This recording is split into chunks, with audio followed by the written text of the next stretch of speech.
Hey, I'm Theo, and welcome to my 1 minute card reviews, where I'll be reviewing every card in 1 minute or less. And today we will be covering Paladin. If you want to see more of these videos, make sure to subscribe to stay tuned. Now, let's start with the cards, although before we do, I do want to talk about the imbue mechanic first for Paladin, because it is kind of important for a few cards. So the imbue mechanic for Paladin is Blessing of the Dragon, which shovels 2 emerald portals into your deck. Your portals summon 1-cost dragons, and if you imbue any further, you upgrade the cost of the dragons, not how many dragons portals you shuffle, just the cost, so you can go up to 10 cost dragons. And yeah, those 10 cost dragons, they're pretty good, but I'd say at most cost actually dragons are pretty good. There's a few buns that are bad, but the vast majority of dragons are really good to get. So that is what the imbue does for Paladin. Now let's start with the first imbue card, which is Aegis of Light, a 1-mana holy spell. Summon a random 1-cost minion and give it taunt. Imbue your hero power. So yeah, this card does quite a lot for Paladin. When you want to be playing an imbue deck, you can play this on turn 1 into your imbue hero power, which is perfect. Also, if you imbue, then your dragon portals in your deck also get upgraded. So it's pretty nice, it works that way. So it's just the perfect 1-mana card for an imbue deck. Just play it on 1 and it can even hero power on 2 if you want already.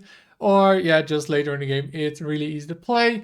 You get a 1-cost with it and give it taunt, just nice. I mean, you get like a 1-2, 2-1 probably. So yeah, just a cheap imbue card that does something, kinda everything you want in an imbue deck. So I'll be giving this one 4 stars. Then the second imbue card there is the Gold Petal Drake, a 3-mana 3/4 dragon. Battlecrying Death Rattle, imbue your hero power. So another card that seems pretty strong in imbue decks. So you get 2 imbues for the price of 1 card.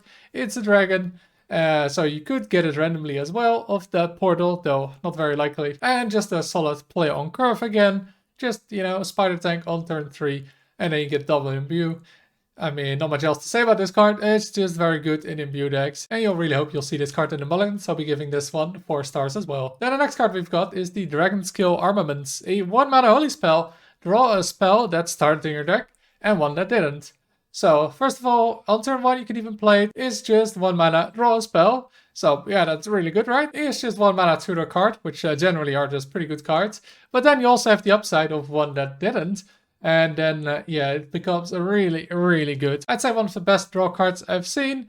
Because not only does it's a 1 mana draw 2 then, it also tutors 2 specific cards, a spell, and one that didn't start. And yeah, with that imbue hero power, you immediately get a dragon, and yeah, that's just so strong. So you draw 2, get a dragon on top of it, all that for just 1 mana. It's just extremely strong. In imbue decks, you could even maybe play it outside of imbue decks, because it just draws 1 spell and potentially something that got shuffled. It's 1 mana draw 2, and then if that isn't enough, it also has an upside on top of the 1 mana draw 2. So I'll be giving this card 5 stars. Then the last imbue focused card we have is the Dream Warden, a 4 mana 3/4 dragon.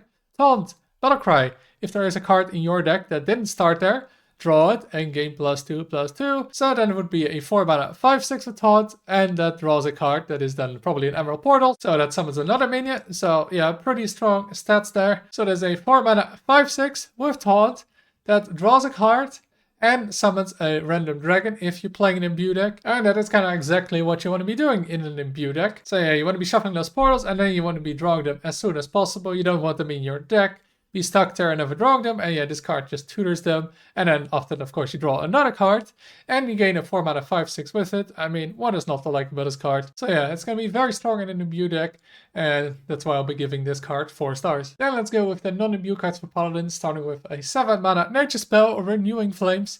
Lifesteal, deal 5 damage to the lowest health enemy twice. If there's no minion on the board, it's just 10 face damage that heals for 10. So that's not bad.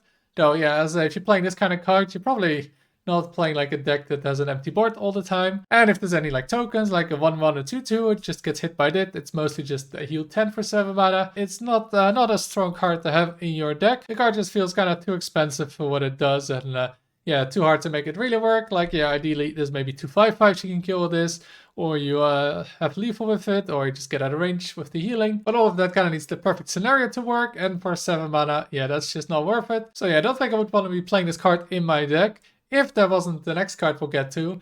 And that's why I'll be giving this card 2 stars, because yeah, by itself I don't think it's good, but in combination with the next legendary, I think it's actually a playable card. And the legendary I'm talking about is Ursel, an 8 mana 9/7 beast. Battlecry, cast the highest cost spell from your hand as an aura.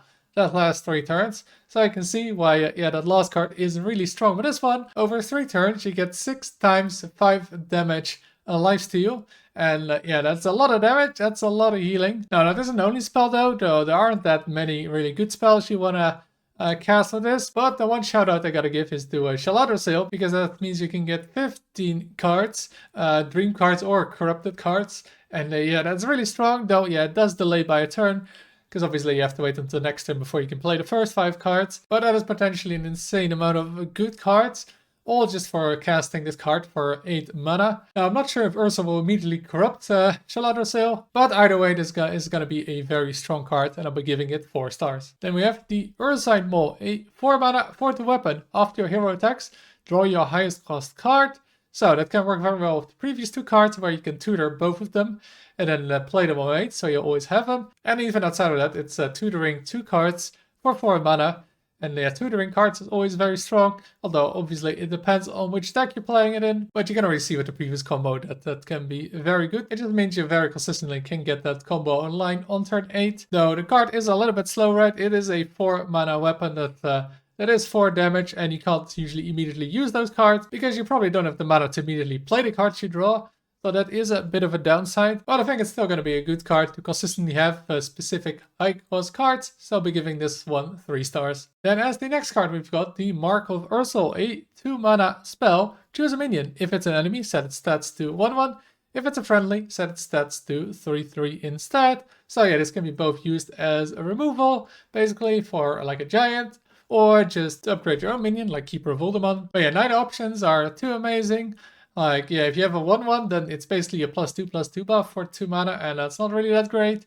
And sending a minion to 1/1, yeah, it's also not amazing, because a lot of minions have a battle cry, so that's a big part of the minion, not the stats. And it also doesn't kill it already, so you need something else to actually kill that minion. Like, we kind of had this card before and only really saw playing like a Highlander deck. So it's a flexible card, but yeah, either options aren't really that great, so I'll be giving it 2 stars. And then we have Toref the Unbreaking, a 5 mana 3/4. Divine Shield, Taunt. Your Divine Shields take 3 hits to break, so that's every Divine Shield, not just this minion. So it can be really nice if you have some Divine Shields on the board. You play this, you attack with them, and they still have the Divine Shields even after this one dies. But I don't think you can expect boards to have too many Divine Shields on it, so it's mostly going to be a standalone card if it's going to work out. And a standalone, it's a really annoying one, right? It needs 4 hits to die. Similar kind of to Ziliax, and we all know how annoying that is, though obviously that has a few more keywords. But yeah, by itself, it's just a really annoying taunt on turn 5. It doesn't have too high attack, so it doesn't kill too much, but it's really annoying to get through 4 hits. Like, if you're having a few big minions, they all have to hit into this. But I don't think it's going to be like winning games when you play this. But still, solid card. Can be nice to survive to the late game, and just, again, really annoying to deal with. So I'll be giving it 3 stars. And then the last Paladin card is Lightmender, a 4 mana 3/3. Taunt, choose one. +3 attack and Divine Shield, or +3 health and lifesteal. So either you get a 6/3 Taunt Divine Shield, or you get a 3/6 Taunt a Lifesteal. Now, neither option isn't amazing. The choose one cards this set have so far been pretty weak, but this one I can see getting played maybe a little bit. The options aren't absolutely terrible, like a 3/6 Taunt Lifesteal minion. It's not that bad if you want to survive to the late game, and if your opponent doesn't have a good way to like ping the Divine Shield, you can even go for the attack variant of it and just have a 6/3 that your opponent has to attack twice into, so that can be quite annoying as well, or pressure with it. So yeah, I think this card, it's not amazing, but I think it's playable. Both options have some use, especially the lifesteal one, I think can be okay in the slower decks at the start of the year when the power level should go down.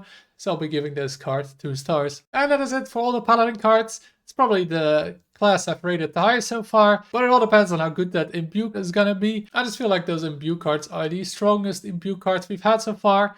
They just fit really well in the deck, in the archetype, and that's why I rated them so highly. Under the assumption, of course, that the imbue is gonna be playable. We'll have to see that at the start of the year. And yeah, the other card, there are some good cards as well, especially the Legendary Ursel has a lot of potential, so I think Paladin is looking at a very good 2025. Now, please let me know in the comments what you think of this Paladin set. Do you agree with me that it looks very strong? If you enjoyed the video, make sure to like and subscribe. Thanks for watching, and until next time.